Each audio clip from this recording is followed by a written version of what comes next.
I adjusted my camera lens, capturing the sharp angles of the new Meridian Tower against Boston's evening skyline. The building inauguration was in full swing below me, corporate executives mingling with champagne glasses that probably cost more than my monthly rent. I'd been hired to photograph the event for the architectural firm's portfolio, a decent-paying gig that would keep my lights on for another month.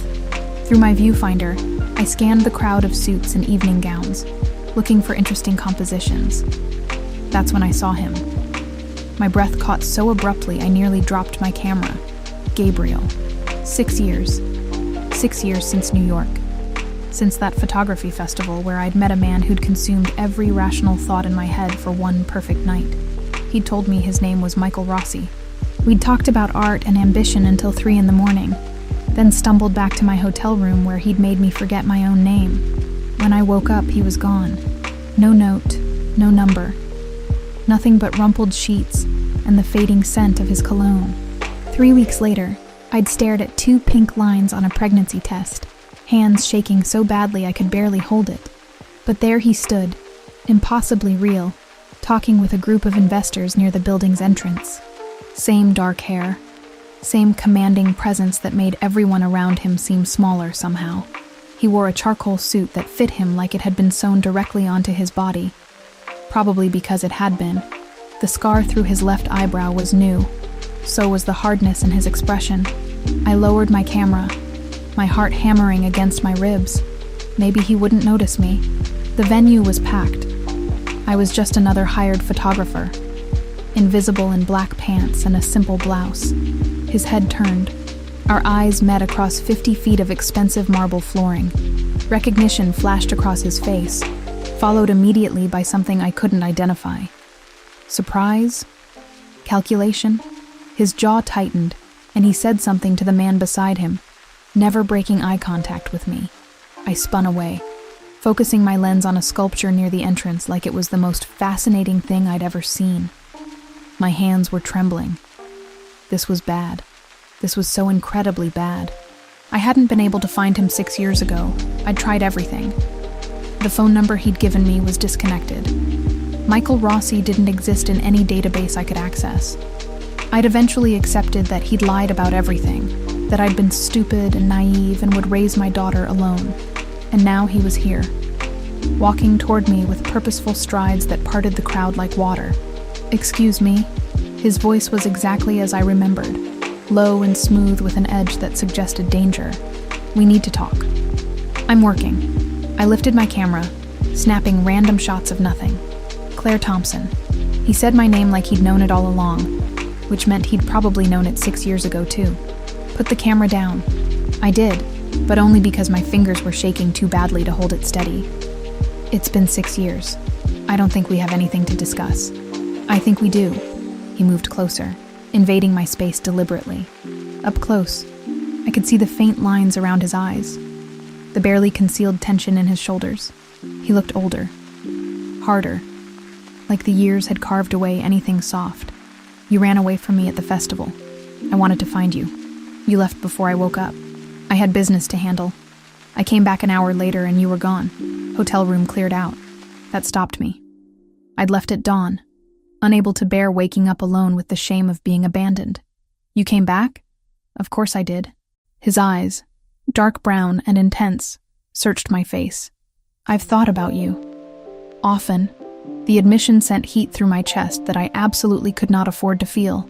"Well, congratulations on your real estate ventures or whatever this is. I need to get back to work." I tried to move past him. His hand shot out, not grabbing me but blocking my path. "Why did you say we have nothing to discuss?"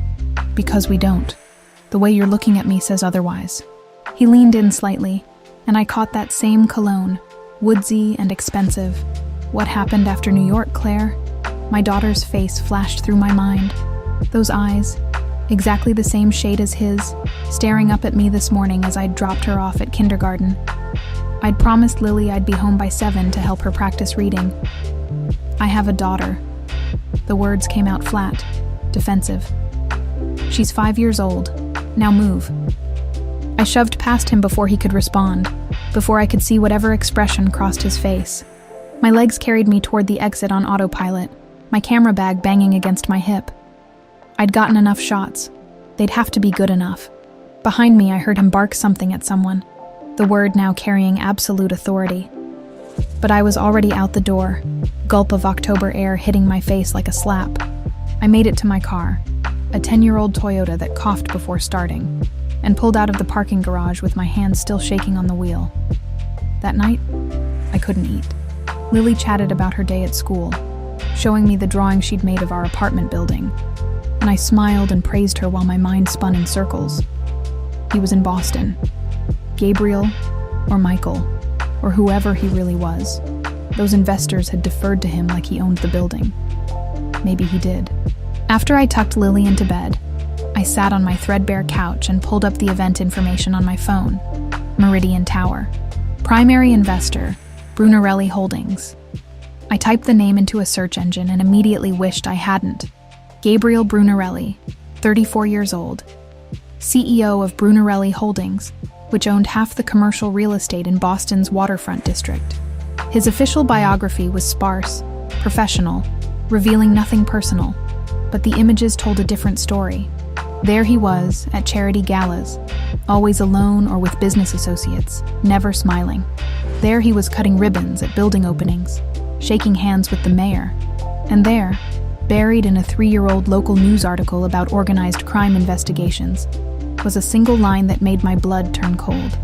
Gabriel Brunarelli, alleged head of the Brunarelli crime family, declined to comment. My phone buzzed in my hand. Unknown number. Hello. I need to see you again. His voice, unmistakable. How did you get this number? That's not important.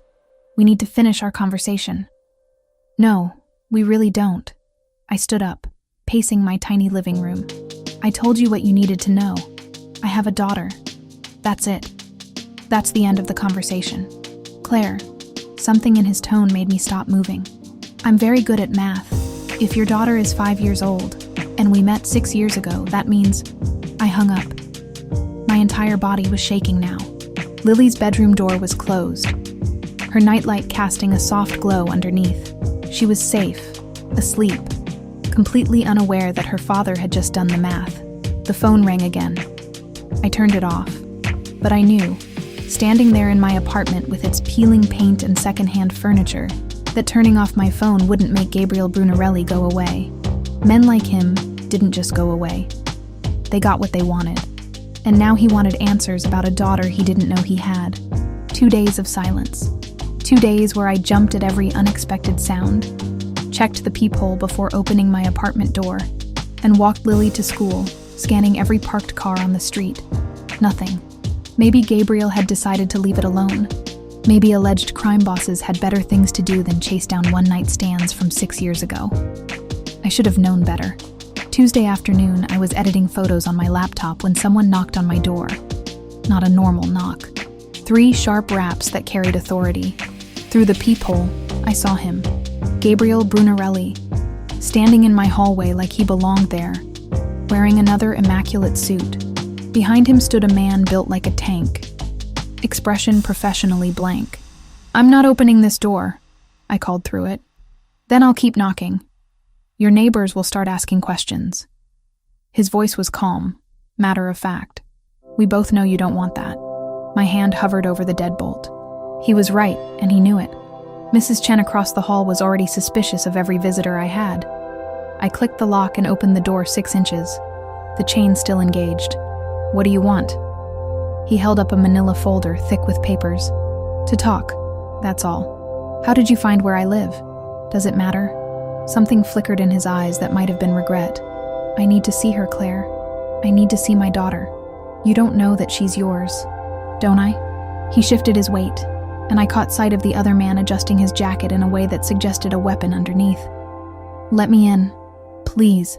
That last word, softened with something almost vulnerable, made me slide the chain free. I opened the door but blocked the entrance with my body. "Just you, not him." Gabriel glanced at his companion. "Wait in the car, Paolo." The man hesitated, jaw tightening, but nodded and headed toward the stairwell. Gabriel stepped inside my apartment, and suddenly, my small living space felt microscopic. He dominated it without trying. his presence making my secondhand furniture look even shabbier. I crossed my arms. "You've got 5 minutes." He set the folder on my coffee table, then straightened and looked at me directly. "I had you investigated. I'm not apologizing for it. I needed to know." Fury blazed through me. "You had no right. I had every right." His voice hardened. "Claire Thompson, 29 years old, freelance photographer, specializing in architectural work. You live alone with your daughter Lily, age 5, who attends Riverside Elementary. You moved to Boston 4 years ago from Providence. Your sister Camilla is an attorney at Morrison & Associates. Should I continue? Get out. You tried to find me." He tapped the folder. "Text messages sent to a disconnected number. Searches for Michael Rossi in New York databases. You kept trying for 3 months after the festival. That stopped my anger cold. You read my messages? Every single one." His expression softened fractionally. "You told me you were pregnant. You asked me to call. You said you weren't asking for anything except a conversation." My throat tightened. Those desperate messages, sent to nowhere, screaming into a void. The name you gave me was fake. It was necessary at the time. I was handling business that required anonymity. He moved closer, and I forced myself not to retreat. If I had known Claire, if I had received even one of those messages, I would have been there. But you didn't know. And I raised her alone, so you can take your investigation and leave. I want to see her. Not a request. A statement of intent. Absolutely not. I'm her father. You're a stranger who spent one night with me 6 years ago using a fake name. My hands clenched into fists. You think I'm going to let some man I barely know anywhere near my daughter? Especially after finding out you're allegedly running a crime family? His jaw tightened. That article was conjecture. I've never been charged with anything. That's not a denial. No, he agreed quietly. It's not. At least he was honest. I grabbed the folder and opened it, needing something to do with my hands. Inside were printouts of my bank statements, Lily's school records, medical history, photographs of her that must have been taken from my social media accounts. My stomach churned. He'd invaded every aspect of our lives. Then I saw the medical documents clipped together at the back. DNA testing information, collection procedures, chain of custody protocols, laboratory specifications. What is this? A paternity test. He pulled a small kit from his jacket pocket. Simple cheek swab. Results in 24 hours. Then we'll both know for certain. I already know for certain. Then you have nothing to fear from proof. He set the kit on the table beside the folder. I'm not trying to take her from you. I'm asking for the truth. Before I could respond, I heard the apartment door open. My sister's voice carried from the entrance. Claire, I picked up Lily from school like you asked. Traffic was terrible. My heart stopped. Gabriel's head snapped toward the sound, his entire body going rigid. Lily bounded into the living room, backpack bouncing, her dark curls escaping from their ponytail. Mommy, we made clay animals today, and I made a horse. And Miss Sarah said it was really good, and... She skidded to a halt, seeing Gabriel. Those eyes, deep brown and bright with intelligence, locked onto him with undisguised curiosity. Camilla appeared behind her, one hand on Lily's shoulder. My sister took one look at Gabriel, and I watched her lawyer instincts activate. Who are you? But Gabriel wasn't looking at Camilla. He was staring at Lily with an expression I'd never seen on anyone's face. Pure, undiluted shock mixed with something that looked almost like pain. His hand moved unconsciously to his chest, pressing against his sternum like he couldn't breathe. Lily tilted her head, studying him. Are you one of Mommy's photography friends? His voice came out rough, unsteady. He cleared his throat.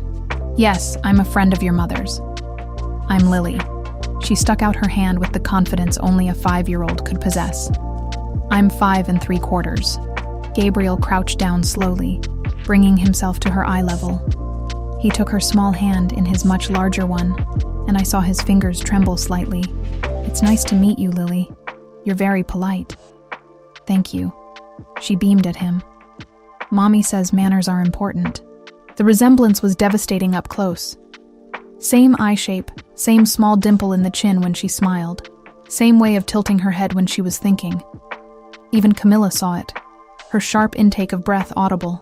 "Lily, honey, go wash your hands for snack time," I managed, my voice sounding strange to my own ears. "Okay." She released Gabriel's hand and skipped toward the bathroom, completely unaware of the earthquake happening in my living room. Gabriel stood slowly, his movements mechanical. When he looked at me, his eyes were suspiciously bright. "How could you keep her from me?" "You weren't there to keep her from," I shot back. But the words lacked heat. "You disappeared. I came back. You were gone." His voice cracked slightly. "Claire, she has my eyes. My mother's chin. The way she stands. That's exactly how my sister stood at that age." Camilla stepped forward, positioning herself between us. "I don't know who you are, but I think you should leave. Now." "Camilla, wait."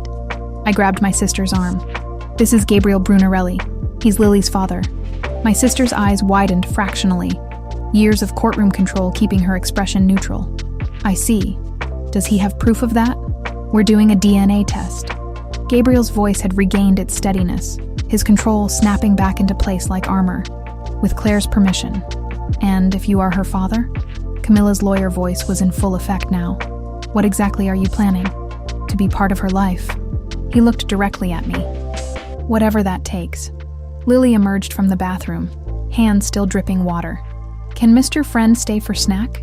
We have apple slices and peanut butter." The absurdity of it almost made me laugh. Here stood Gabriel Brunarelli, alleged crime boss, being offered apple slices by his daughter, who had no idea who he was. "Mr. Friend has to leave," I said gently. "But maybe he'll visit again soon." Gabriel's expression made it clear that maybe wasn't going to be acceptable, but he nodded, reaching into his pocket to pull out a business card. "Call me when you're ready to do the test. The number on this card will actually reach me." I took it, our fingers brushing. That same electric shock from 6 years ago. And if the test confirms what we both already know, then we figure out what comes next. He looked past me to where Lily was climbing onto a kitchen chair. Together. After he left, Camilla made Lily snack while I stood in the living room staring at the DNA kit on my coffee table. 24 hours to confirm what my daughter's face already screamed. 24 hours before my carefully constructed life shattered completely. "You're really going to do it?" Camilla asked quietly. I picked up the kit, feeling its weight in my palm. "I don't have a choice. He knows where we live. He's not going away." My sister sighed. "Then you better get a lawyer, because something tells me Gabriel Brunarelli doesn't do anything halfway." She was right. I called his number that night after Lily fell asleep. He answered on the first ring like he'd been waiting. We scheduled the test for the next morning at a private medical facility he'd arranged. The results came back in 18 hours. 99.9% probability of paternity. Lily Thompson had a father, and I had no idea what happened next. The first 2 weeks of supervised visits felt like walking a tightrope blindfolded. Gabriel arrived every Monday, Wednesday, and Friday at exactly 6 o'clock. Never early, never late. Camilla insisted on being present for the first week, sitting on my worn couch with her lawyer face on, watching every interaction like a hawk. Lily took to him instantly, which somehow made everything worse. She'd show him her drawings, her toy horses, the chapter book she was learning to read. Gabriel would sit cross-legged on my living room floor in his $1,000 suits, listening to her rambling stories with an attention that felt almost desperate. "Why does Mr. Gabriel always wear fancy clothes?" Lily asked me one night after he'd left. "That's just how he dresses for work, honey." "What's his job?" I'd paused, choosing my words carefully. "He helps people with their buildings, makes sure they're safe and nice. Not technically a lie, just spectacularly incomplete." By the end of the second week, I'd relaxed enough to let Camilla sit in the kitchen instead of hovering in the living room. My sister used the time to catch up on case files, while I pretended to edit photographs on my laptop. Really, I was watching them, watching how Gabriel's entire demeanor transformed around Lily. The hard edges smoothed. His shoulders lost their tension. When she laughed, something in his eyes softened in a way that made my chest ache. "He's good with her," Camilla observed quietly one evening after he'd left. "I know. That terrifies you." I closed my laptop. "Shouldn't it? I still don't know who he really is, what he really does." but you're going to find out whether you want to or not." My sister's voice carried the weight of experience. Men like him don't compartmentalize well. Eventually, his world will touch yours. She was right. I just didn't know how soon. Wednesday of the third week, I picked Lily up from school and immediately noticed the black sedan 2 cars behind us. Same one I'd seen that morning on my way to drop her off. Same one parked across from our apartment building when I'd left for a coffee run yesterday. My hands tightened on the steering wheel. Maybe I was being paranoid. Boston had plenty of black sedans. But something about the way it maintained exactly the same distance, the way it turned when I turned, made my skin crawl. At a red light, I grabbed my camera from the passenger seat and adjusted the side mirror. Through my telephoto lens, I captured the license plate clearly, along with a shot of the driver, a thick-necked man with Slavic features wearing sunglasses despite the overcast weather. "Mommy, why are you taking pictures of cars?" Lily asked from her booster seat. "Just practicing, sweetheart." The sedan followed us all the way to our building, finally driving past as I parallel parked, but I saw it circle the block in my rearview mirror. Inside the apartment, I downloaded the photos to my laptop immediately, my pulse hammering. Should I call the police? And tell them what, exactly? That a car was driving on the same roads as me? I had no proof of anything except my own paranoia. Gabriel was due in 2 hours. I spent that time trying to calm down, making Lily's dinner, helping her with the simple homework her teacher had assigned. But I kept checking the window, scanning the street below. When his knock came at 6 o'clock precisely, I jerked like I'd been shocked. Lily ran to open the door before I could stop her. "Mr. Gabriel, guess what? I got a gold star on my spelling test." "That's wonderful." He stepped inside, and his eyes went immediately to my face. Whatever he saw there made him stiffen. "Lily, could you show me your test? I want to see all the words you spelled correctly." "Okay." She bounded toward her backpack. Gabriel crossed to me in 3 strides, his voice dropping low. "What happened?" "I don't know if anything happened. Maybe I'm just being paranoid. Tell me." Something about the command in his voice, the intensity in those dark eyes, made me pull up the photos on my laptop. This car followed us from Lily's school to here. I've seen it before. Yesterday, this morning. Maybe longer, and I just didn't notice. He leaned over my shoulder, studying the images. His entire body went rigid. When he straightened, his expression had gone cold in a way that raised every hair on my arms. "That's not paranoia." He pulled out his phone, typed something rapidly. "That's surveillance." "Surveillance? By who?" "I need to make a call. Can you keep Lily occupied?" "Gabriel, you're scaring me." He cupped my face with one hand, the gesture surprisingly gentle. "I'm going to handle this, but I need you to trust me right now." Before I could respond, he stepped into my tiny kitchen and made a call, his voice too low to hear clearly. I caught fragments. "Bratva." "Confirmed." "My daughter." "No." Immediately. "My daughter." Hearing him say it sent chills down my spine. Lily showed me her spelling test, chattering about how hard because was to remember, while Gabriel paced my kitchen with his phone pressed to his ear. When he finally returned, his expression was carefully neutral, but I could see the tension in his jaw. "We need to talk, after Lily goes to bed. Tell me now." "Not in front of her." His tone left no room for argument. The next 2 hours were torture. Gabriel played with Lily like nothing was wrong, reading her favorite book about horses, letting her teach him a clapping game she'd learned at school. But I felt the undercurrent of danger thrumming through the apartment like a live wire. Finally, Lily was tucked into bed, nightlight glowing. I closed her door and turned to find Gabriel standing in my living room, hands in his pockets, looking more serious than I'd ever seen him. "Talk." "The car belongs to the Solntsevskaya Bratva, Russian organized crime." He said it matter-of-factly, like he was discussing the weather. "They've been testing my territory for the past few months. I've been monitoring their movements, trying to determine their endgame. Your territory." My voice came out flat. "So the allegations are true. You run a crime family." "Yes." At least he didn't insult me by denying it. "And these Russians know about Lily." "As of recently, yes. I've kept my personal life extremely private, but clearly not private enough." his hands clenched into fists. They're sending a message, showing me they can reach what matters to me. She's 5 years old. I know. The words came out harsh. Believe me, I know. Which is why you both need to move to my property immediately. I have a secure residence in Brookline with armed guards, surveillance systems, everything needed to keep you safe. Absolutely not. I shook my head violently. I'm not putting my daughter in some fortress surrounded by criminals. You'll be surrounded by protection. There's a difference. Is there? I grabbed my camera, shoving it toward him with the photos still displayed. These people followed my daughter from school, Gabriel. They know where she goes, where we live, probably where I buy groceries. And that's because of you. He flinched like I'd struck him. You think I don't know that? You think I'm not sick over it? Then leave us alone. Walk away. Let us go back to being invisible. It's too late for that. His voice carried absolute certainty. They know she exists. They know she's mine. Walking away won't make them forget that. It'll just leave you unprotected. We've been unprotected for 5 years. We've been fine. You've been unknown for 5 years. That's not the same thing. He moved closer, his presence overwhelming in my small space. Claire, please.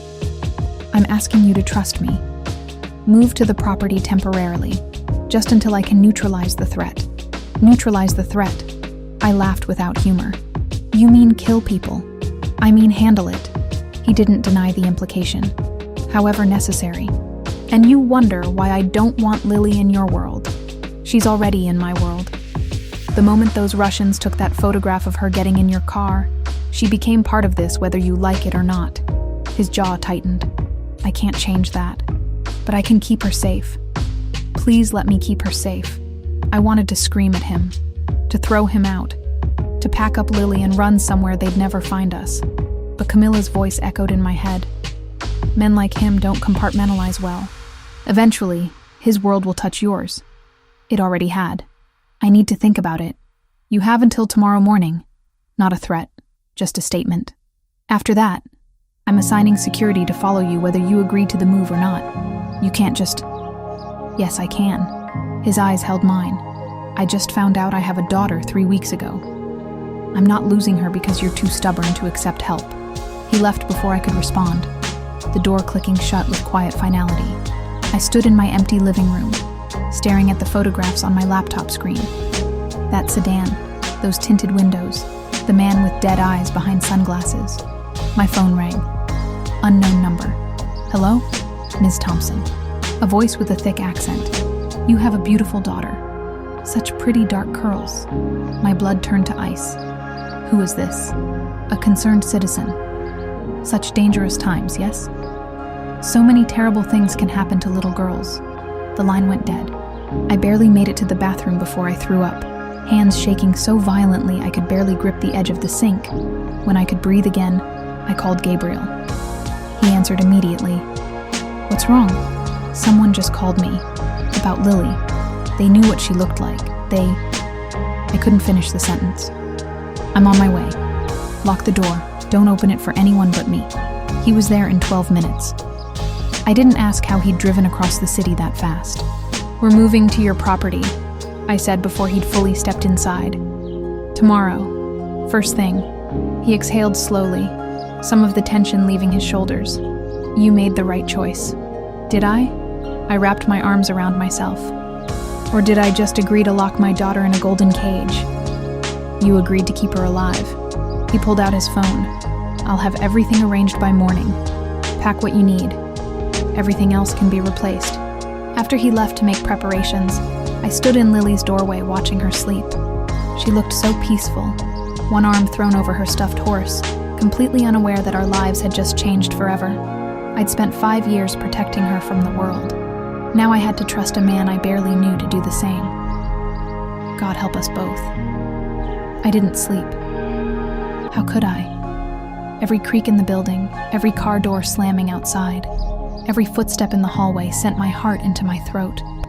I sat on Lily's floor with my back against her bed, watching shadows move across the ceiling, my phone clutched in one hand. Camilla arrived at 6 in the morning looking like she'd slept about as well as I had. I'd called her after the threat, and she'd immediately shifted into crisis mode. "You're really doing this?" She set 2 coffees on my kitchen counter, eyeing the packed duffel bags by the door. "I don't have a choice." I wrapped my hands around the cup, needing the warmth. "They called me Camilla. They described her." My sister's jaw tightened. "I know, and I hate that I'm about to say this, but Gabriel's right. Moving to a secure location is the smart play here. Since when do you defend him?" "Since someone threatened my niece." She took a long drink of coffee. "Look, I don't like the man's profession any more than you do, but I've seen enough criminal cases to know how these organizations operate. The Bratva doesn't make empty threats, Claire. If they're showing interest in Lily, you need serious protection. So I'm just supposed to accept that my daughter's life now requires armed guards? You're supposed to accept reality." Camilla's voice softened. "I'm a lawyer, not a bodyguard. Gabriel has the resources to keep you both safe. Use them." Lily woke up confused about why we were packing, why Mr. Gabriel was taking us on a special trip to his big house. I'd practiced the explanation all night, keeping it simple, age-appropriate. We were going to stay somewhere fun for a little while. She'd have her own room, a huge yard to play in, and Daddy would be there. That last word had slipped out without permission, but Lily's face had lit up so brightly that I couldn't take it back. Gabriel arrived at 7:30 in a black SUV with tinted windows. Paolo drove. Another man I didn't recognize sat in the passenger seat. Both had the same alert, dangerous quality that made my stomach churn. "Ready?" Gabriel took my bags before I could protest, loading them into the back. "No, but we're going anyway." The drive to Brookline took 30 minutes through Boston's morning traffic. Lily pressed her face against the window, excited by the novelty. I sat rigid in my seat, watching Paolo's eyes constantly scan mirrors, the way the other man kept one hand near his jacket. "Mommy, look at all the big houses," Lily pointed as we entered a neighborhood where every property had gates and manicured lawns. The Brunarelli estate made those houses look quaint. Stone walls topped with sophisticated cameras surrounded the property. The gate rolled open smoothly as we approached, operated by someone I couldn't see. The driveway curved through landscaped grounds that probably cost more to maintain than my annual income. The house itself was modern, all glass and clean lines, somehow managing to look welcoming despite its size. Paolo parked near the entrance where 2 more men in dark suits stood watching our arrival. "Security team," Gabriel explained quietly. "They'll be positioned around the perimeter. You won't see them unless there's a problem." That's supposed to be reassuring. It's supposed to be reality. Inside, the house was even more overwhelming. Marble floors, contemporary art on walls that stretched up 2 stories, furniture that looked like it belonged in a design magazine. Lily's eyes went wide as planets. "Is this a museum?" she whispered. "It's a house." Gabriel crouched to her level. "Your house, for as long as you're here. Want to see your room?" He led us upstairs to a bedroom that was bigger than our entire apartment. Someone had already prepared it for a child with a bed shaped like a castle, shelves of books, and a window overlooking gardens that seemed to go on forever. "This is all for me?" Lily breathed. "All for you." Gabriel glanced at me. "Your mother's room is connected through that door. You'll share a bathroom, but you each have privacy." My room was equally excessive, decorated in soft grays and whites, with a king-sized bed and sitting area.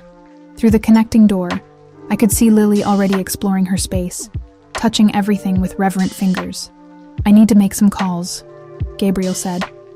"Paolo will show you around when you're ready. Help yourselves to anything in the kitchen." He left before I could respond, pulling out his phone as he descended the stairs.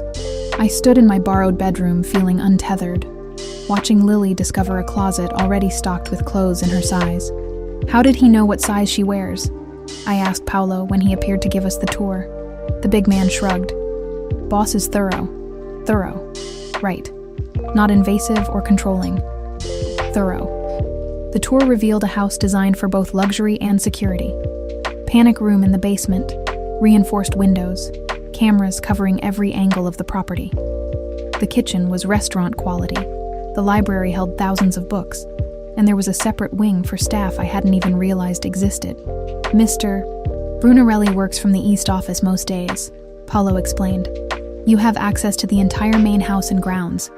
Just stay inside the wall perimeter. What happens if we go outside the perimeter? Security gets nervous." By evening, Lily had adapted to her new environment with the resilience of childhood. She'd explored the gardens, played in her castle bed, and convinced Gabriel to read her 3 stories before dinner. I'd spent the day fighting the urge to pace like a caged animal, taking photographs of the property through various windows, anything to feel productive. Dinner was served in a dining room that could seat 20 but felt intimate with just the 3 of us at one end. Some invisible staff member had prepared chicken and vegetables that Lily actually ate without complaint. "Can we eat here every night?" she asked Gabriel. "As long as you're here, yes." "How long is that?" I interjected. His eyes met mine over Lily's head. "We'll discuss it later." Later came after Lily's bedtime, which Gabriel insisted on participating in despite my protests. He read another story, tucked her in with surprising gentleness, and waited until she was asleep before following me to the sitting area between our rooms. "We need to establish ground rules," I said before he could speak. "Agreed." He settled into a chair that probably cost more than my car. "You first. This is temporary. As soon as the threat is handled, we go back to our normal life." Define handled. However you handle it. I don't want details. I wrapped my arms around myself. "Second, I maintain independence. I'm not your prisoner. I need to work, need to have my own income. I have several properties that need architectural photography. I'll hire you. I don't want your charity. It's not charity. It's paying for professional services." He leaned forward. "You're talented, Claire.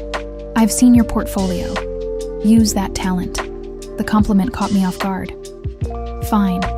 Third rule, Lily doesn't find out about your business. Ever. As far as she's concerned, you're just her father who happens to be wealthy." "Agreed. Though she'll figure it out eventually. Not while she's 5. "Fair enough." He stood, moving to the window overlooking the dark gardens. "My turn. First, you follow security protocols without argument. If Paulo or any of my men tell you to do something, you do it immediately. I'm not taking orders from... You are, if it keeps Lily alive." His voice hardened. "This isn't negotiable. Second, you keep me informed of everything. Any strange calls, anyone following you, anything that feels wrong. I need to know." I nodded reluctantly. "What else?" "Let me be her father." He turned to face me. "I know I have no right to ask for anything. I wasn't there for her birth, her first word, her first step. But I'm here now. Let me be here." Something in his voice made my throat tighten. "I'm not trying to keep you from her, aren't you?" He moved closer. "Every time she calls me Mr. Gabriel instead of Dad, I see you flinch. Every time she asks if I'm coming back, you hedge. You're terrified of her getting attached. She's already attached. So are you." I met his eyes. "That's what scares me. What happens when this is over and she has to choose between her normal life and your world? Maybe she won't have to choose. Maybe there's a middle ground. In your life? I doubt that. Then we'll figure it out." He reached out, tucking a strand of hair behind my ear. The gesture was too intimate, too familiar. Together, I stepped back, needing distance. "I'm going to check on Lily." "Claire." His voice stopped me at the door. "Thank you for trusting me with this. I know what it cost you." I couldn't respond. If I opened my mouth, I'd either cry or scream, and I didn't have the energy for either. That night, I lay in the enormous bed staring at the ceiling, listening to Lily's soft breathing through the connecting door. Somewhere in the house, Gabriel was probably working, making calls, planning whatever he planned to neutralize people who'd threatened my daughter. My phone buzzed. A text from Camilla. "How's the fortress?" I typed back. "Terrifying and beautiful, kind of like him." Her response came immediately. "Be careful. Men like that are addictive." Too late, I thought, but didn't type. I was already addicted. To the safety he provided, to the way Lily smiled when he was around, to those rare moments when his guard dropped, and I saw the man underneath the armor. Outside my window, a shadow moved past. Security patrol, my new normal. I closed my eyes and prayed I'd made the right choice. 3 weeks in Gabriel's house and I was losing my mind, not from danger or fear, but from the suffocating comfort of it all. Lily had adapted completely, treating the estate like her personal kingdom. She spent mornings in the garden chasing butterflies, afternoons reading in the library, evenings curled up with Gabriel learning words in Italian that I pretended not to understand. I was the problem. I'd wake up in sheets that cost more than my monthly rent, eat breakfast prepared by invisible staff, and feel my independence slipping away like sand through fingers. "You're restless," Gabriel observed one morning as I paced the kitchen for the third time while Lily ate pancakes. "I need to work. Real work. Not just sitting around being protected. I told you I'd hire you for photography projects. You said that 3 weeks ago. I haven't seen a single assignment." I leaned against the marble counter. "I'm going stir-crazy, Gabriel. I need to feel useful." He studied me with those dark eyes that saw too much. "I have something, but you'll need security. Obviously. I seem to need security for everything now." If he caught the bitterness in my voice, he didn't acknowledge it. "There's a hotel under renovation downtown. Luxury property, historic building. I need architectural shots for the marketing materials before the grand opening next month. Finally. When? This afternoon if you're ready. I'll drive you myself." The hotel was in Boston's Back Bay, a Gilded Age building being restored to its former glory. Paolo followed in a separate car, maintaining distance but never out of sight. Gabriel led me through the construction site, pointing out details, explaining his vision for the space. "You actually care about this," I said, photographing an ornate ceiling medallion being restored by craftsmen. "Why wouldn't I? I don't know. I guess I thought your legitimate businesses were just fronts." "Some are. This one isn't." He watched me adjust my camera settings. "My grandfather was a stone mason. Built half the churches in Sicily before he came here. I grew up understanding that buildings outlive the people who create them. They matter." It was the most personal thing he'd shared since I'd moved in. I lowered my camera. "Is that why you went into real estate? Family legacy?" "Partly. Also because commercial property can't be easily traced or seized. It's stable in ways other enterprises aren't." He caught himself. "Sorry. You said you didn't want details about the business." "That's not detail about crime. That's just good financial planning." His mouth quirked in something almost like a smile. "See? We can talk about my world without you running away." I returned to photographing, but something had shifted. The hotel was stunning. All soaring ceilings and intricate woodwork. Gabriel moved through it like he belonged, occasionally stopping to inspect work, exchange words with the foreman. He was good at this. The legitimate businessman role. I could almost forget the armed guards outside, the reasons we were here. We worked through the afternoon, moving from room to room. Gabriel carried my equipment, held reflectors when I needed them, stayed quiet when I was composing shots. It felt normal, almost like a date. "Getting hungry?"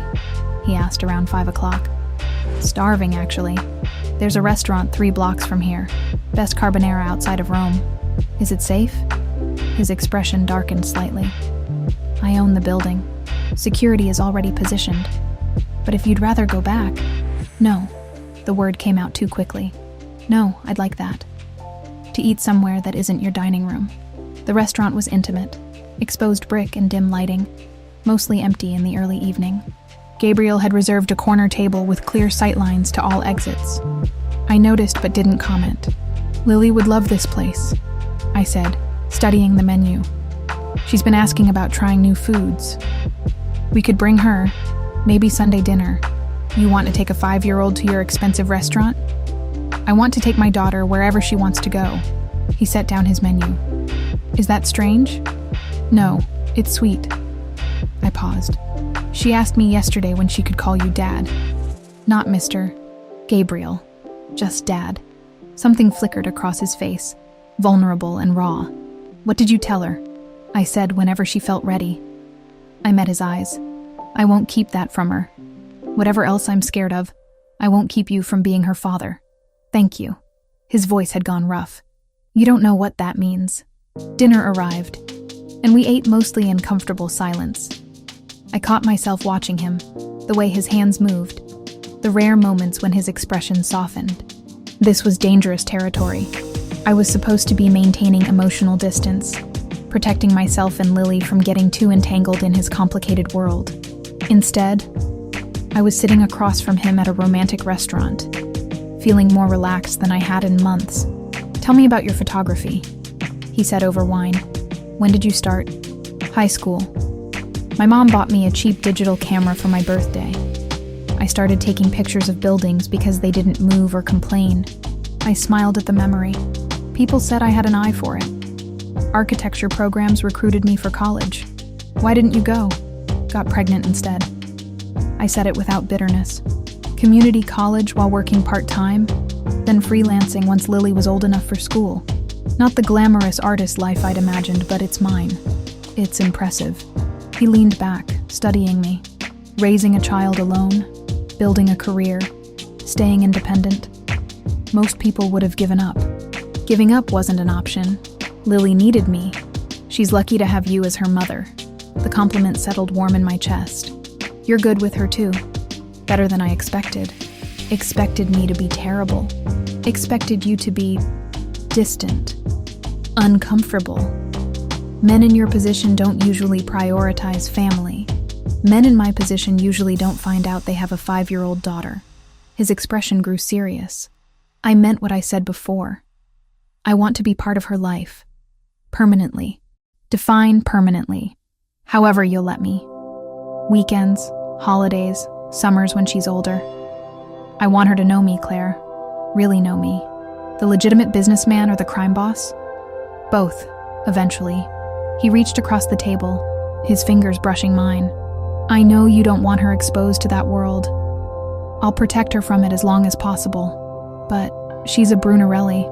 One day she'll need to understand what that means. I should have pulled my hand away. Should have reinforced the boundaries I'd been trying to maintain.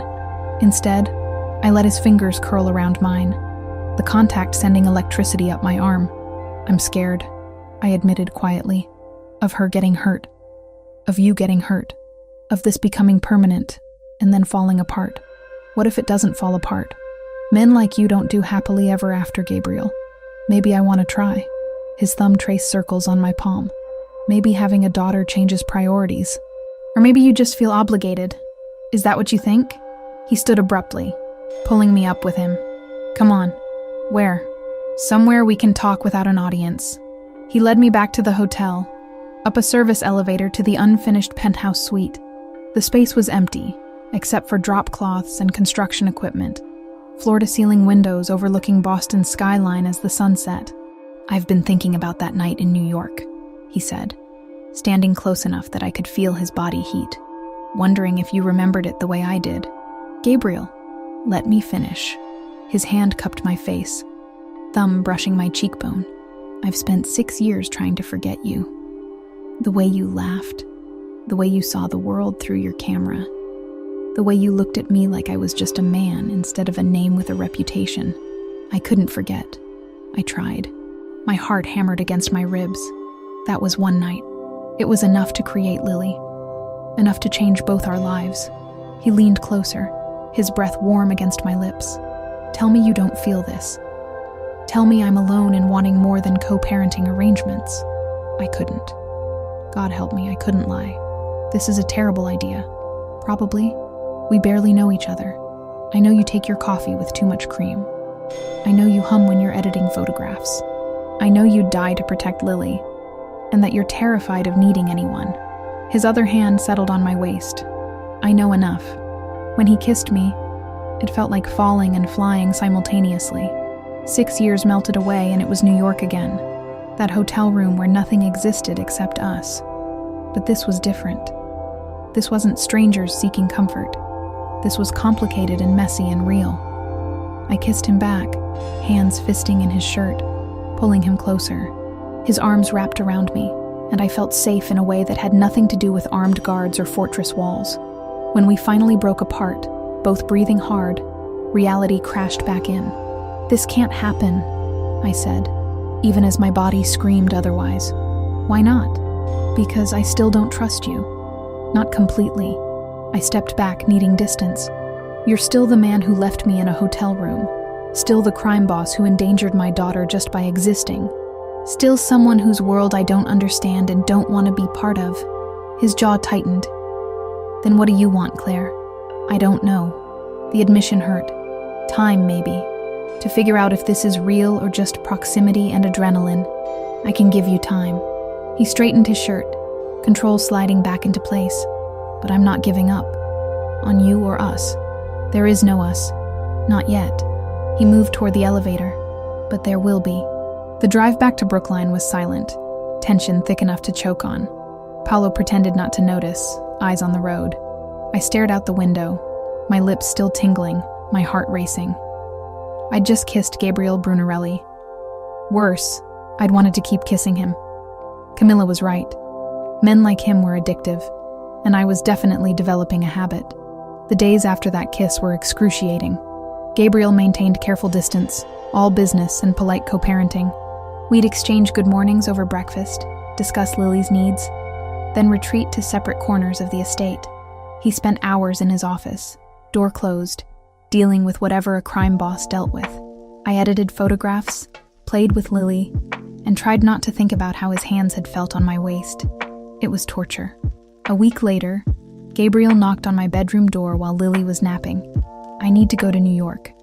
3 days, maybe 4. Business I can't handle remotely. My stomach dropped. Is it dangerous? No more than usual. He leaned against the doorframe, exhaustion evident in the lines around his eyes. Security here will be tripled. Paolo stays with you. You'll be safe. That's not what I asked. His expression softened. I'll be careful. Why are you telling me this? You could just leave. Because you'd worry. And because I promised to keep you informed. He pushed off the doorframe. I'll be back before Lily notices I'm gone. But she did notice. That first evening without him, she kept asking when Dad was coming home. Not Mr. Gabriel anymore. Just Dad. The word had stuck sometime in the past week. Natural as breathing. He had to go on a work trip, sweetie. He'll be back soon. I miss him. She poked at her dinner. Can we call him? I texted Gabriel instead. Your daughter wants to talk to you. His response came immediately. Video call in 10 minutes? We set up my laptop in Lily's room, and she lit up when his face appeared on screen. He was in what looked like a hotel room, still wearing a dress shirt, but with the top buttons undone, tie discarded. Dad, Mommy said you had to work far away. I did, little one. But I'm coming home soon. His voice carried a warmth I'd only heard him use with her. Were you good for your mother today? Yes. I read 3 whole chapters by myself, and Paolo taught me how to play chess, and Mommy took pictures of me in the garden.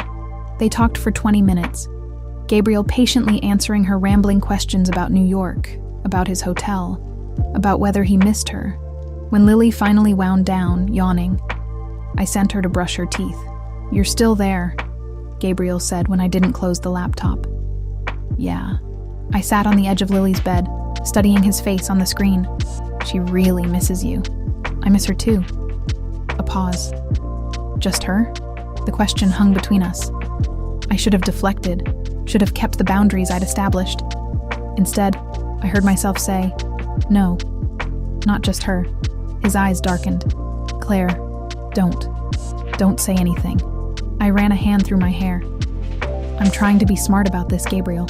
Trying to protect myself and Lily from getting too attached to something that might not last. And if it does last, then we'll deal with it when we get there. Lily's footsteps were coming back down the hall. She's coming. We should go. Wait. His voice stopped me. When I get back, I want to talk. Really talk. Not about Lily or security or business. About us. There's no us. You just admitted you miss me. Missing someone doesn't make them safe to love. Lily burst back into the room before he could respond, demanding one more good night from Dad.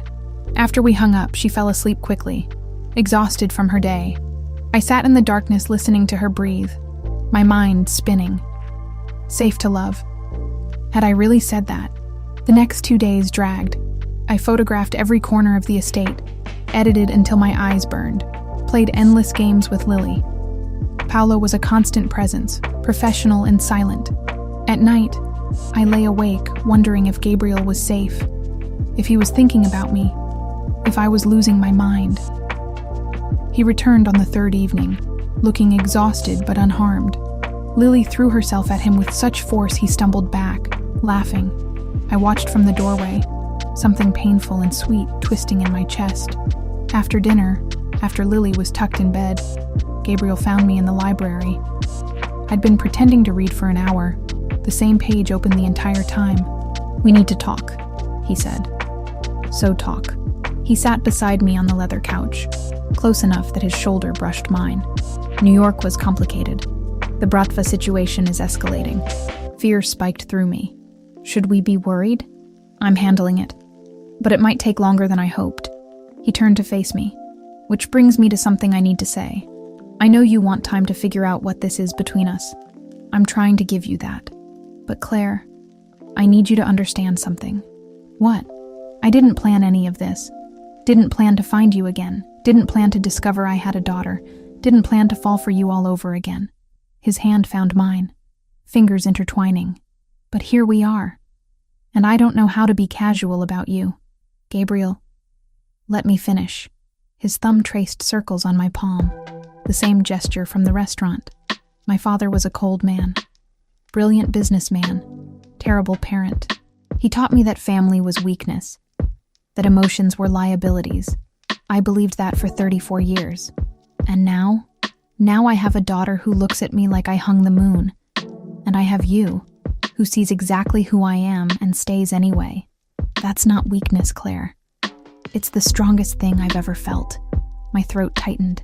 You barely know me. I know that you hummed the same song every morning in New York while making coffee. Some old jazz standard your mother used to play. His free hand cupped my face. I know you chew your bottom lip when you're editing photographs. I know you sleep on the left side of the bed with one foot sticking out from under the covers. I know you'd walk through fire for Lily without hesitation. You can't possibly know all that. I've been paying attention. His voice dropped lower. I've been paying attention to you for 3 weeks, watching how you move through my house like you're trying not to leave a mark. How you smile at Lily but barely let yourself be happy. How you look at me when you think I'm not watching. How do I look at you? Like you want to trust me but don't know how. He leaned closer, his breath warm against my lips. Like you're terrified of wanting this. I am terrified. Why? Because my father left when I was 7. Because every man I've ever trusted has disappointed me. Because you're a crime boss whose world could swallow us whole. The words tumbled out faster than I could stop them.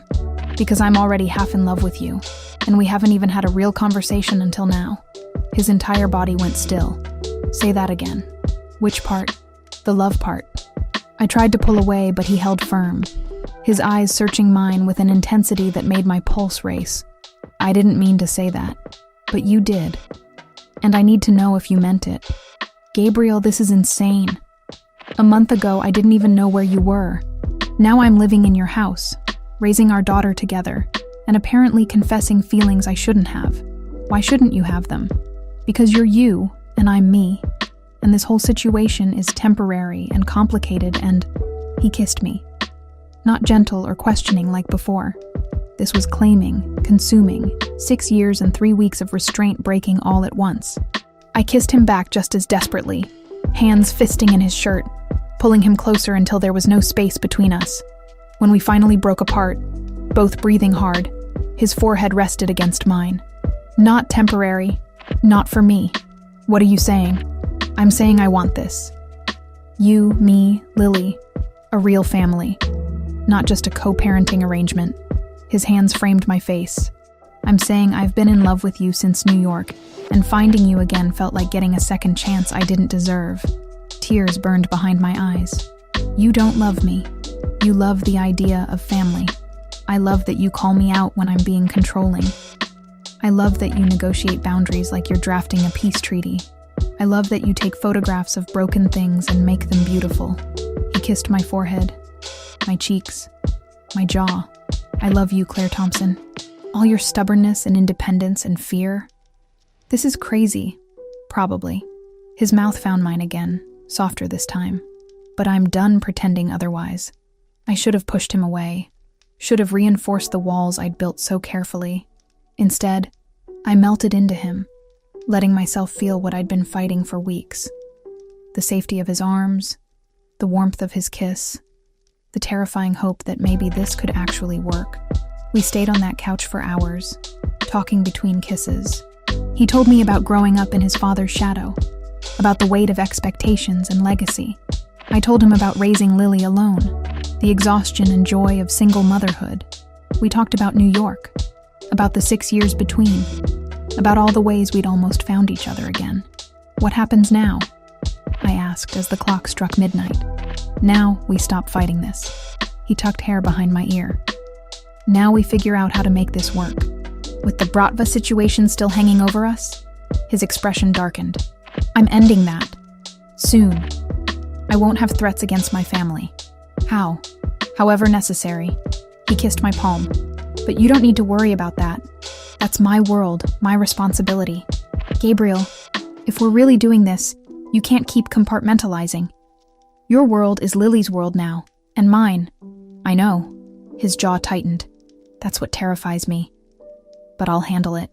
I promise. We finally separated around 1 a.m, both reluctant. At my bedroom door, he kissed me one more time, slow and thorough. Sleep well, Claire. You too. But I didn't sleep. I lay in bed replaying every word, every touch, wondering if I'd just made the best or worst decision of my life. In the morning, Lily found us having coffee together in the kitchen, sitting closer than necessary. She looked between us with a child's uncanny perception. Are you and Daddy friends now? I glanced at Gabriel, who was trying not to smile. Yeah, sweetie, we're friends. Good. She climbed into his lap with easy affection. Daddy should stay forever. Over her head, Gabriel's eyes met mine. Forever was a long time. A terrifying time. But maybe, just maybe, it was worth the risk. For 4 days, we existed in a bubble. Gabriel worked from home, joining us for meals, reading to Lily before bed, stealing kisses in hallways when our daughter wasn't looking. It felt almost normal, like we were an actual family instead of 3 people thrown together by circumstance and biology. I should have known it wouldn't last. Wednesday afternoon, Gabriel's phone rang during lunch. He glanced at the screen and his entire expression changed, warmth draining into something cold and dangerous. I need to take this. He stepped away from the table, voice dropping too low to hear. Lily continued eating her sandwich, oblivious. I watched Gabriel through the kitchen doorway, the tension in his shoulders, the way his free hand clenched into a fist. When he returned 5 minutes later, his face was carefully neutral. I have to go to New York. Tonight. My stomach dropped. For how long? 3 days maximum. He glanced at Lily, then back to me. We'll talk after dinner. The rest of the afternoon stretched like taffy. Gabriel disappeared into his office, door closed. I could hear his voice occasionally, sharp commands in English and what sounded like Italian. Paolo appeared, then 2 other men I recognized as part of Gabriel's security team. They all looked grim. After Lily went to bed, I found Gabriel in his office packing a leather bag. His movements were efficient, practiced. This wasn't his first time leaving for dangerous business. Tell me what's happening. He didn't look up. The Bratva made a move against one of my warehouses in New York, burned it to the ground. Was anyone hurt? 3 of my men, 2 with minor injuries, 1 critical. His jaw tightened. This is escalation. They're pushing for war. Fear crawled up my spine. And you're going to give it to them. I'm going to end this. Finally, he met my eyes. I told you I wouldn't let threats against my family stand. This ends now. By doing what, exactly? You don't want those details. Stop protecting me from reality. I moved closer. If you're going to war, I have a right to know. He set down the shirt he'd been folding. I'm meeting with intermediaries. Neutral parties who can facilitate negotiation. The Bratva wants territory, I'll give them some. Not the port, not my core holdings, but enough to satisfy their expansion. That's it? Just negotiation? If they're reasonable, yes. If not, he trailed off, but his expression finished the sentence. Gabriel, you can't just... I can and I will. His voice turned hard. They threatened you. They threatened Lily. That's not something I forgive or forget. So you'll kill people? Start a war that could get you killed? If necessary. He cupped my face. thumb brushing my cheekbone. Claire, this is what I do. This is who I am. I protect what's mine. We're not possessions. No, you're everything. He kissed my forehead, which is exactly why I won't let this threat continue. I wanted to argue, to make him promise to choose safety over vengeance, but I saw the determination in his eyes and knew it would be pointless. This was the man I'd agreed to let into our lives, the crime boss, not just the father. When do you leave? 2 hours. Paolo will stay here with you. Security is being tripled as of now. Don't leave the property for any reason. What if something happens to you? His expression softened. Nothing will happen to me. I've been doing this for 15 years, Claire. I know how to handle territorial disputes. But what if... He kissed me, cutting off the protest. When he pulled back, his eyes were intense. If something happens, Paolo has instructions. You and Lily will be protected. Always. But nothing is going to happen. I promise. I wanted to believe him. Instead, I held him tighter, memorizing the feel of his arms around me, the steady beat of his heart against my ear. Gabriel left at 9 o'clock, carrying his bag and wearing a different expression than I'd seen before. This was the mob boss, the man who controlled an empire.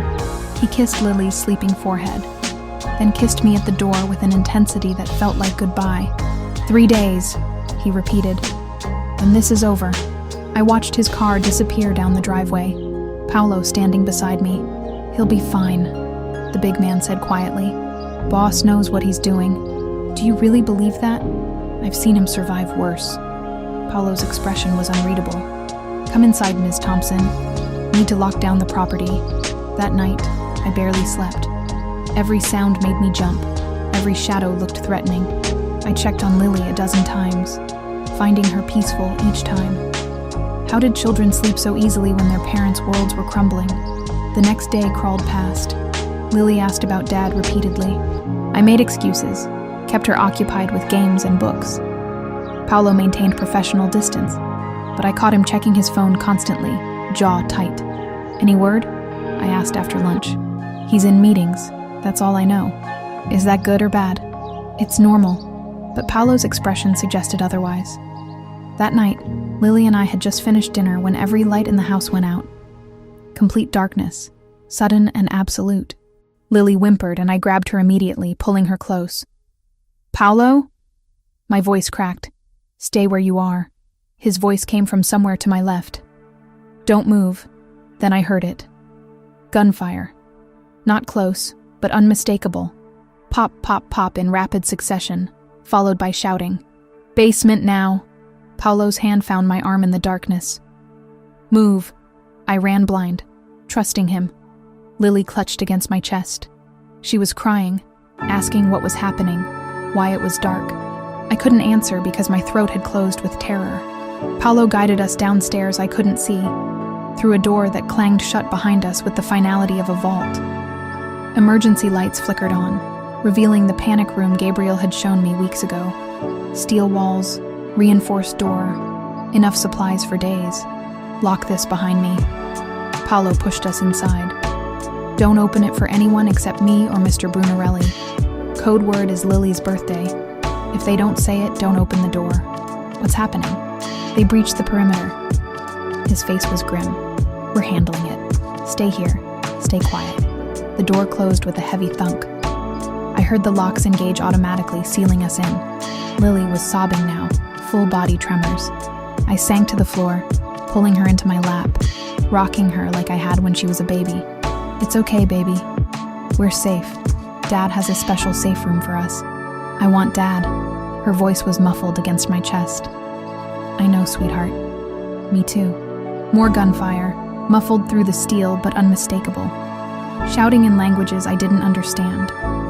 An explosion that shook the walls. Lily screamed and I held her tighter, humming that jazz standard my mother used to play, the one Gabriel said I'd hummed in New York. Time stopped meaning anything. Minutes felt like hours.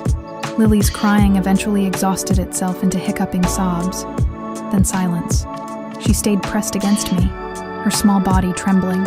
I stared at the steel door and prayed Prayed that Paolo and the security team could handle whatever was happening. Prayed that Gabriel was safe in New York. Prayed that I'd made the right choice bringing Lily into this world. Then, silence. Complete, absolute silence that was somehow worse than the gunfire. I waited, every muscle locked, barely breathing. Lily had fallen into an exhausted sleep against my shoulder. My arms ached from holding her, but I didn't dare move. Finally, after what felt like hours, footsteps. Someone trying the door handle. "Ms. Thompson?" Paolo's voice, rough. October 23rd, Lily's birthday. I scrambled up, still holding her, and hit the release button. The door swung open. Paolo stood there covered in blood, though I couldn't tell if it was his. Behind him, I could see 2 other security guards, weapons drawn, looking equally battered. "It's over. They're gone. What happened?" 8 men tried to breach the property. We neutralized the threat. His expression was hard. "Need to call Mr. Brunarelli. Let him know what happened." "Is he okay?" "Haven't heard otherwise." Paolo pulled out his phone, already dialing. "Let's get you upstairs. Power's being restored now." The main house looked like a war zone. Bullet holes in walls, shattered windows, furniture overturned. But the security team had held. 3 wounded guards were being tended to in the kitchen. No one on our side was critical. I sat on the couch, still holding Lily, while Paolo talked rapidly into his phone. I caught fragments. "Yes, both safe. 8 hostiles, all neutralized. Yes, sir." He handed me the phone. "He wants to talk to you." Gabriel's voice was strained, barely controlled. "Are you hurt? Is Lily hurt?" "We're fine. Scared, but fine." My own voice shook. "Gabriel, they attacked your house while you were gone. They knew." "I know. I'm getting on a plane now. I'll be there in 3 hours." A pause. "Claire, I'm so sorry. This should never have happened. You couldn't have known. I should have anticipated it. Should have had better security." His voice cracked slightly. When Paolo called, when he said there was an attack, I thought, "We're okay." Paolo got us to the panic room. "Your security team handled it." "I'm coming home, right now. This ends tonight." "What does that mean?" "It means I'm done negotiating." The coldness in his voice raised chills. The Bratva wanted war. They're going to get it. He hung up before I could respond. I handed the phone back to Paolo. "Numb. Boss is coming back," Paolo said unnecessarily. "Until then, we're on full lockdown. No one in or out." I nodded, too shocked to argue. Lily stirred against me, opening her eyes. "Mommy, I'm here, baby. Where's Dad?" "He's coming home. He'll be here soon." Soon was 3 hours that felt like days. Security cleaned up debris, boarded windows, took positions around the property. Someone brought us food we couldn't eat. Lily clung to me, silent and pale. When Gabriel finally burst through the door, Lily launched herself at him with a wail. He caught her, his face raw with emotion, holding her like she might disappear. "I'm here, little one. I'm here. You're safe." Over her head, his eyes found mine. I saw fury there, and guilt, and something that looked like fear. He crossed to me in 3 strides, pulling me against him with his free arm, Lily sandwiched between us. "I'm sorry. God, Claire, I'm so sorry. You couldn't have known. I should have been here." His hand fisted in my hair. "I should have been here to protect you. Your men protected us. Paolo protected us. But he just held us tighter, his body shaking slightly. This was the first time I'd seen him truly shaken, the control cracking completely. "It's over," he said finally, voice rough. "I promise you, this is over." The Bratva crossed a line they can't uncross. "Gabriel, they came after my family, my daughter." His eyes met mine, dark and absolute. "That's unforgivable, and I don't forgive." Standing there in his destroyed house, our daughter between us still crying, I understood completely. This was his world. Violence and vengeance and protection at any cost. And terrifyingly, I understood his rage. They'd threatened Lily. My baby girl had sobbed in a steel room while gunfire echoed above us. For that, I wanted them to pay too. The morning after the attack, Gabriel disappeared into his office before dawn. I heard his voice through the closed door, speaking in rapid Italian, the tone leaving no room for argument. Lily slept late, exhausted from trauma. I sat in the breakfast room drinking coffee and watching security teams replace windows, repair bullet damage, erase evidence of violence. Paolo appeared around 8, looking like he hadn't slept. "Boss wants to see you. I'll watch Lily." Gabriel's office was immaculate as always, no sign of the chaos from last night. He stood by the window, phone pressed to his ear, shoulders rigid. When he saw me, he ended the call abruptly. "How's Lily?" "Still sleeping. She'll have nightmares for weeks." I crossed my arms. "Tell me what's happening." "I'm ending this. Today." He moved to his desk, pulling up something on his computer. Paolo is arranging a meeting with neutral intermediaries, representatives from the Commission, people even the Bratva respects. The Commission? Governing body for organized crime families on the East Coast. They don't like wars. Bad for business. His voice was clipped, professional. "I'm offering the Bratva a deal they'd be stupid to refuse. Territory north of Cambridge, 3 of my smaller operations, and a guarantee of no retaliation for yesterday's attack. You're rewarding them for attacking us? I'm giving them enough to save face while demonstrating strength." He looked at me finally. "They lost 8 men last night. We lost none. The message is clear.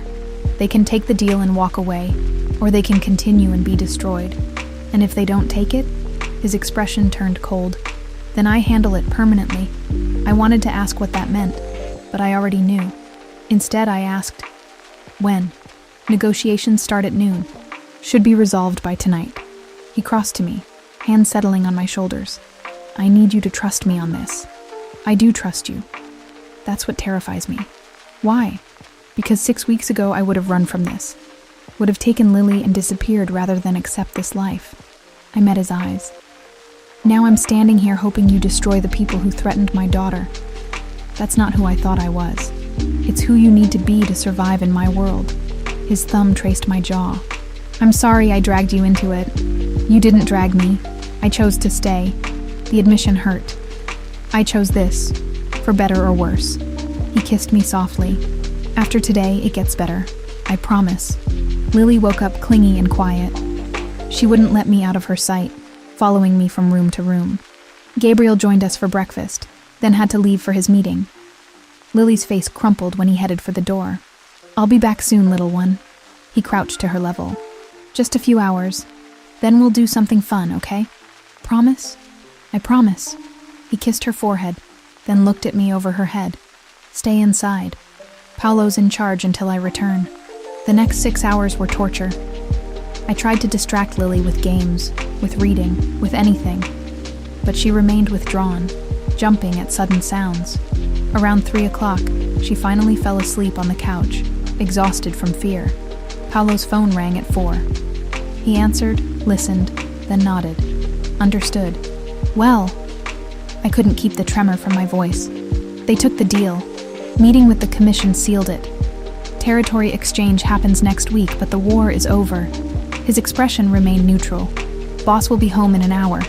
Relief made my knees weak. "It's really over?" "Agreement's been signed by all parties. Bratva backs off completely. Boss gets peace. Win for everyone."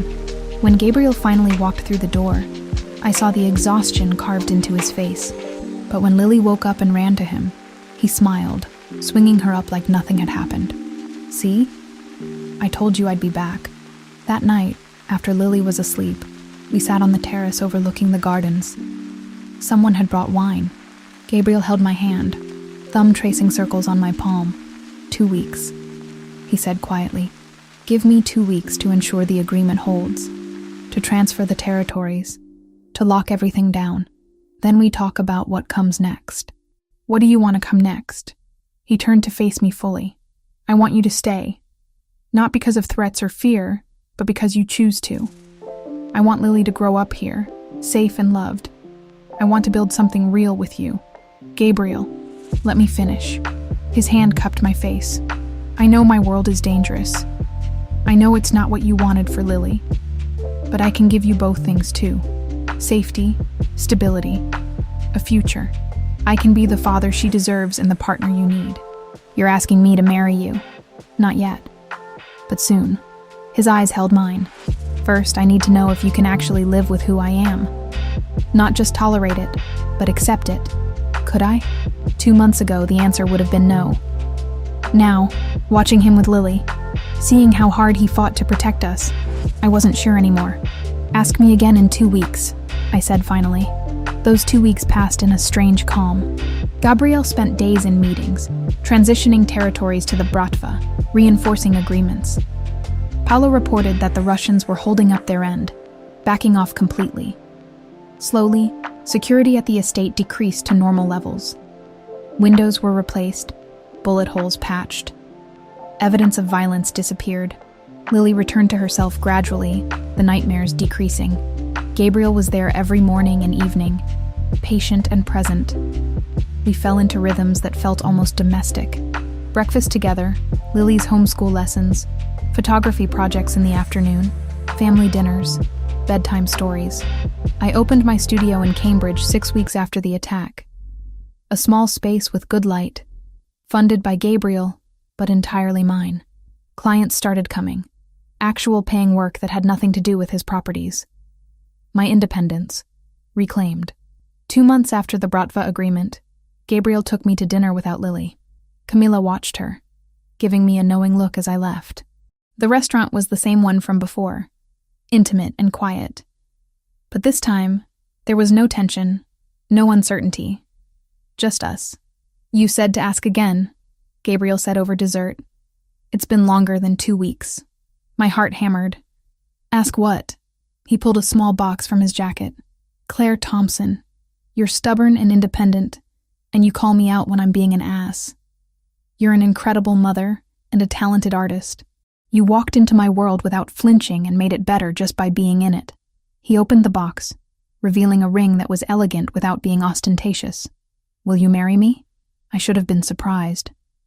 Should have asked for more time. Instead, I heard myself say, yes. His entire face transformed, relief and joy mixing. He slid the ring onto my finger, then pulled me across the table to kiss me, probably scandalizing the other diners. I didn't care. We married 7 months later in the estate gardens, small ceremony with just family and close friends. Lily was the flower girl, taking her job incredibly seriously. Camilla cried, which she denied later. Paolo smiled, which was possibly more shocking. I kept Thompson professionally, but became Brunarelli legally. Lily officially had Gabriel's last name, which made her unbearably proud. My studio thrived. Gabriel gradually shifted more operations to Paolo, focusing on legitimate businesses. The danger never completely disappeared, but it became manageable. Background noise rather than immediate threat. One afternoon, about a year after we married, I was editing photographs while Lily practiced reading in the garden. Gabriel came up behind me, arms wrapping around my waist. What are you working on? The Riverside project. That historic building restoration downtown. I leaned back against him. Should be done by next week. You're brilliant at this. You know that? You're biased. Doesn't make it less true. He kissed my neck.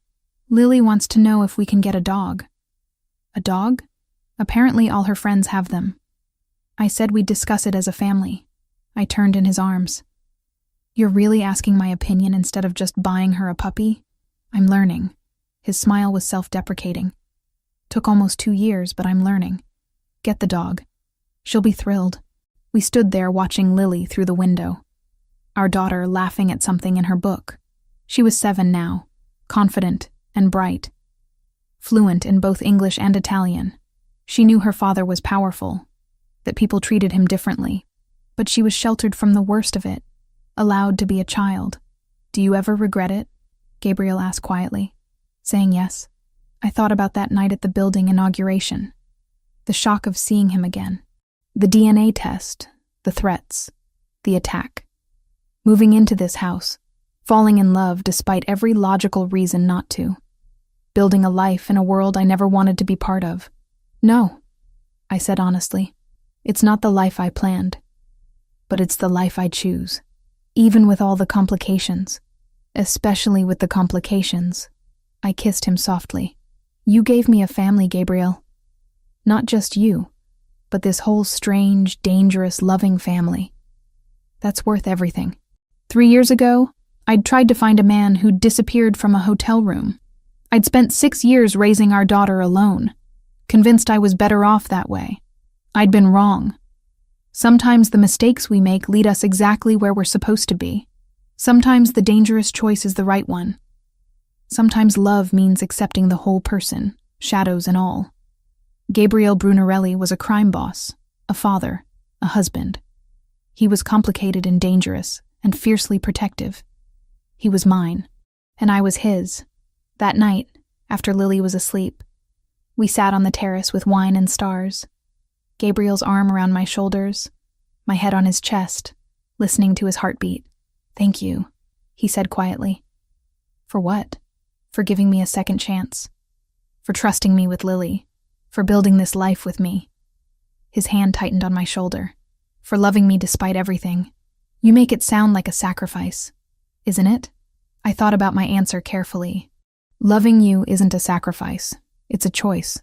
One I make every single day. I tilted my head to look at him. "And I'll keep choosing you. For as long as you'll have me. Forever then." He kissed my forehead. "Because I'm never letting you go." Forever was a long time. A complicated time. But as I sat there in Gabriel's arms, our daughter sleeping safely inside, I realized I wasn't afraid anymore. This was my life. Our life. Built on impossible circumstances and dangerous choices and stubborn love that refused to give up. 6 years ago, a photographer met a stranger at a festival. 9 months later, a daughter was born. And years after that, against all odds, they became a family. Not perfect, not easy, but real. And that was enough.